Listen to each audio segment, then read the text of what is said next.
All right, what is happening? How's everybody doing today? My name is Chuck, and welcome back to a brand new video. So here on the channel, I've covered the M13, I believe, once or twice before, but what we're actually doing today is we're actually going to go through and make the M13 a bit like a gun from a previous Call of Duty, aka the Honey Badger from Call of Duty Ghosts. And for those guys that didn't play Call of Duty Ghosts, the Honey Badger was definitely one of the most overpowered assault rifles in that game, and they actually gave us the ability to make it pretty much like that gun almost exactly in this game, so that's what we're going to be doing here in today's video. But before we get any farther into today's video, if you guys could do me a favor and smash 150 likes, that would be amazing. Really would appreciate that. Also, make sure you guys go down below and hit that subscribe button with those notifications turned on so you do not miss out on any of my future videos. That'd be greatly appreciated. And with that being said, let's actually jump into this. All right, so here first off is my class setup. I have the quick fix, I have Ghost, and I've amped as my perks. I have the C4 snack pack sandwich, the stim shot, the Renetti guard 1 here. You guys already know my attachments. I like to show this off here in my videos, but this is the attachments I run on my Renetti. This is my secondary for basically every single one of my classes, unless I'm playing Warzone, which in that case it is going to be an overkill weapon, most likely the MP5 or the Origin 12, because those are the most broken secondaries. But that being said, let's actually jump into this. So in order to make this setup here, basically to make the M13 a Honey Badger, obviously we have no attachments on this thing, and normally I would be jumping right in here to the muzzle category, and we'd be taking a look at basically one of these options to put on some type of suppressor, because the Honey Badger did have a suppressor on it. It was actually a built-in integral suppressor. You couldn't ever remove it, so it was kind of like one of the first iterations of actually having a suppressor that was already built into the gun, you know, that you couldn't remove. Call of Duty Ghosts, I believe, was one of the first games to really start integrating attachments, like much like we had the Ripper, which was a hybrid SMG slash assault rifle based on, you know, how you use it. Anyways, to get back what I'm saying here is that basically we normally go in here to add a suppressor on, but because this gun actually needs an integral suppressor, we have to go in here to the barrel, and what we have to go ahead and do is we're not going to use the Tempest Mini, because obviously that doesn't have our integral suppressor. That just makes it more or less look more like an SMG, and we're not going to go down here to what I would normally use, which is the Tempest Marksman barrel, because this gives us that trifecta that I always like to say: the damage, range, bullet velocity, recoil control, the three things we really want. We're actually going to go ahead and choose the Tempest Cyclone, because this is our heavy duty monolithic suppressor that actually, you know, increases our bullet velocity while maintaining the low sound signature. So it gives us that sound suppression and that bullet velocity, but it doesn't really buff our range as much as we'd like to. But hey, that's okay, because, you know, this is a Honey Badger type of build, and we'll be taking care of everything anyways. Next up here, we have to go into the underbarrel section of this gun, and that's just because we're going to be taking a look at what's going to be the best option for it. And so obviously we have, you know, the Merc foregrip, we have, you know, the Commando foregrip, you know, we have the Tactical, there's the Ranger, and down here is the Operator, and we have a whole bunch of different shenanigans. But if we're taking a look at what the Call of Duty Ghosts Honey Badger was actually like, there was basically no, you know, reason for us to have any sort of grenade launcher. I don't think you could put a grenade launcher on that gun. I think, actually, I take that back. You probably could, but nobody ever did it just because it was absolutely unnecessary. But what we're going to go ahead and do here is actually we're going to go with the Commando foregrip, just because, I mean, we don't need a crazy foregrip for this gun. We just need something to help stabilize that recoil just a little bit, and the Merc foregrip is going to give us a little bit too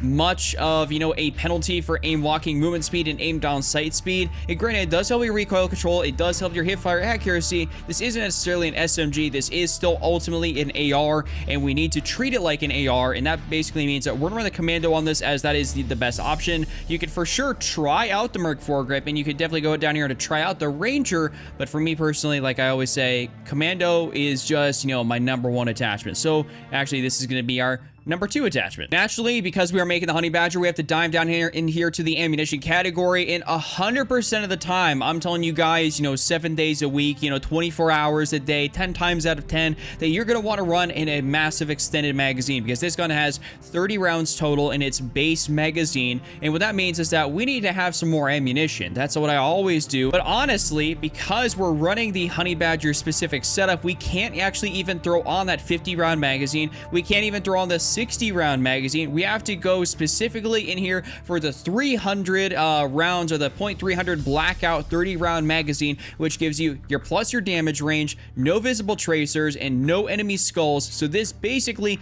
you know, adds that damage range and stuff that we would have gotten by having that Tempest Cyclone marksman type of barrel on there, the Tempest Marksman barrel. It actually puts it straight into the magazine, but at a bit of a cost of not being able to have that 50 or that 60 rounds. So I would suggest using something like this this in Warzone, because obviously 30 rounds, like, that's just not going to do it. You need, like, you know, 50 to 60 rounds in Warzone. But for multiplayer, if you're throwing this on here, this .300 blackout, I mean, haven't used this in a minute, but I mean, this is definitely really, really good. So we're gonna go ahead and throw this on here, and that is going to help, you know, obviously make our honey badger build. Next up in here, we're gonna be going to our rear grip section, and we have a distinct need with our rear grip. So basically what we need is we want a bit more mobility. That's what we normally try to get out of our rear grip. I would say if we're trying to get more, you know, recoil control, because we don't have a foregrip, then that's what our rear grip section would actually come in handy for. We choose something to, you know, better assist with our recoil control, but because we don't necessarily need that, see, we have the granulated here, we have, you know, our stippled, and we have our rubberized. Like I was saying, we don't need our recoil control, and our aiming stability and aim locking steadiness, we're not necessarily looking for that. We're looking for mobility. So that means we're going to be going in here for the stippled grip tape, and I mean, that's just going to help complete out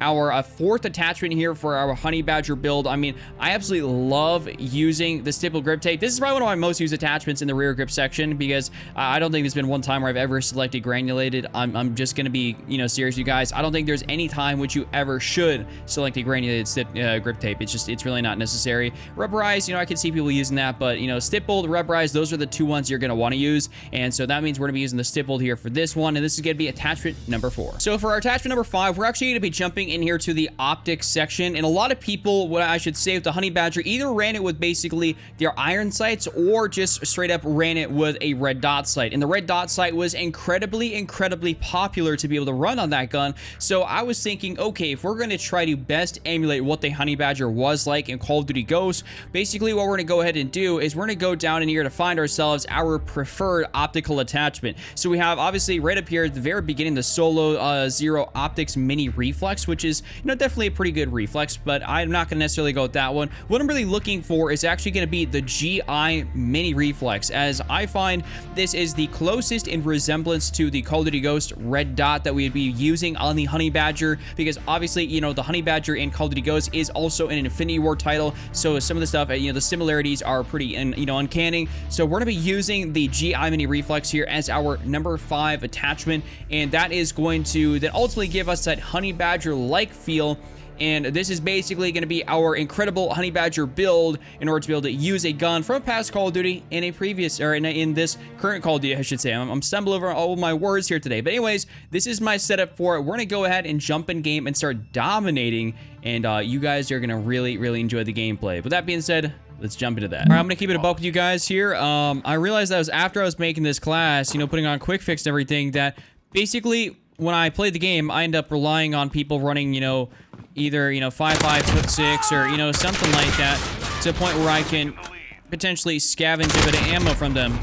And unfortunately, because we're in the 300 blackout rounds, it's basically just not possible for me to find, you know, ammo on the ground. So I ended up switching out quick fix for a scavenger, just because I was running out of ammo so frequently when I was messing with the class. So there's that. Sorry about that. Just want to make sure I keep you guys, you know, like 100% up to date on basically what's going on here. I don't want you guys to see me run over like scavenger packs and be like, huh, you guys told us quick fix, or you told me quick fix. So this gun is definitely very good, but I'll tell you what, like, you know, it kills fast. But I think one of the reasons why I don't necessarily make one of these setups more often with the honey badger is just because that 30 round magazine, it's a little bit brutal in that regard. Gotta use up like both my stim shots. That was a crazy gas grenade. Okay. I don't know. This guy was going kind of nuts over here at this thing. I got him. Alright, got him.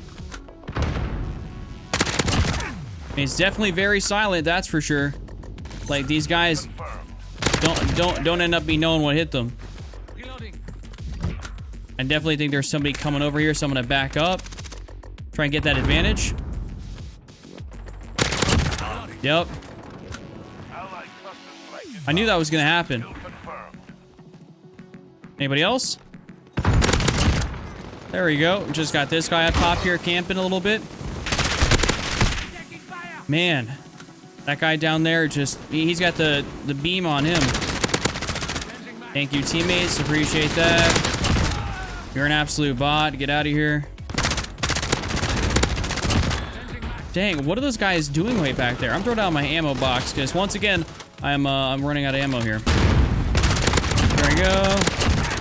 I don't know where my aim assist just went right there. That was actually kind of nuts.